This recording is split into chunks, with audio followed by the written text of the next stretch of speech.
Good day everyone, I'm Rodel G. Juben, I'm Samantha Demetrio. and today we're going to present our Privatissimum for a paper titled Liberation from Evil. Today is November 13, 2023. Our argument for this paper are thesis statements. We argue that humanity is enchained from evil, but there is a way to be liberated from it, and that is through specific means and actions. And now we will present to you the three supporting points for our thesis from the chosen ancient Chinese, Indian, and Greek texts. And now we will first start for the Chinese supporting details. Inherent evil in human nature, Zunzi believed that human nature is inherently evil, marked by a natural inclination towards selfishness and harmful actions. He contended that this evilness is an integral part of human nature. Second, the liberation through cultivation and education. Zunji proposed that individuals can attain liberation from their innate evil nature through cultivation and education. By adhering to the societal principles, rituals, and proper conduct, they can overcome their natural tendency and develop ethical values such as benevolence and righteousness. Zunji emphasized self-examination and learning from virtuous individuals as a vital means to acquire this knowledge.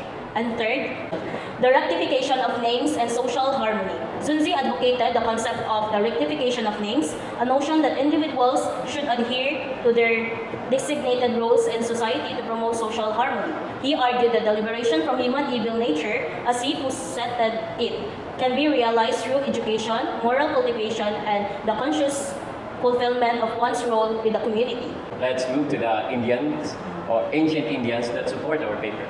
Our chosen philosopher is Vyasa, and he is the Bhagavad Gita. So first is the chapter 16 verse 7 emphasized how moral and ethical decay leads to attachment to evil, or the adharma in Indian term, causing people to act in ways contrary to righteousness. Second, chapter 4, verse 9 discusses transcending bodily existence and uniting with the divine self as a path to emancipation, highlighting the need for a transformation in self-perception.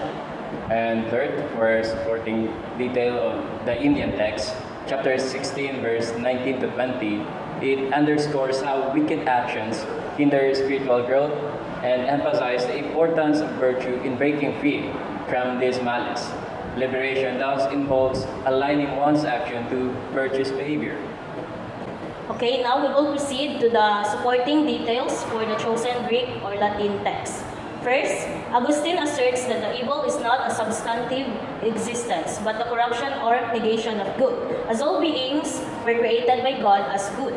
So in the book of Confession of Saint Augustine, again, he reflects on his past immoral action, driven more by the desire to do wrong than any benefits, attributing this action to the attachments of evil in one's free will. So the free will, the attachment of evil from free will is the cause of this. And third and last, Augustine describes his transformation from pursuing worldly pleasures to realizing that true joy comes from reconciling with God, distinguishing between the temporal worldly goods and the eternal goodness found in the Lord. He emphasizes that liberation from evil lies in being with God. Let's go to our insights of this paper. First, in the Chinese philosophy. So, Chinese philosophy, we choose again Zunzi. Chinese philosophy offers a rich array of insight into the concept of evil and liberation. These insights reflect a deep engagement with the question about human nature and the path to moral development and liberation. While there are different perspectives, the common thread, the pursuit of virtue, harmony, and inner transformation as essential component of ethical and spiritual growth is a liberation from evil. And evil is the act that cannot lead to spiritual growth. And for our insight in Indian texts, the Bhagavad Gita explores the concepts of liberation or moksha and evil or adharma within the context of a rich spiritual and ethical framework. It provides diverse pathways to liberation, emphasizing self-realization, devotion, and righteous actions as means to transcend the cycle of birth and death. And let's go to the Greek. So again, our chosen philosopher is Saint Augustine, and his book, The Confessions. So the Confessions by Saint Augustine, the concept of liberation in evil is explored through Augustine's contemplation of the nature of evil. Confessions reveals the profound perspective on evil and asserting that it does not have a substantial existence, but is rather a lack of absence or good, which is known the privation theory of evil. Understanding this nature of evil is essential for moral and intellectual clarity. So, to conclude our paper, or the result of our paper, in conclusion, the quest of understanding the nature of evil and the path to liberation from its attachment shows a great depth and variety of philosophical perspective. Each has different views and approaches in dealing with this important subject, which provide diverse ideas.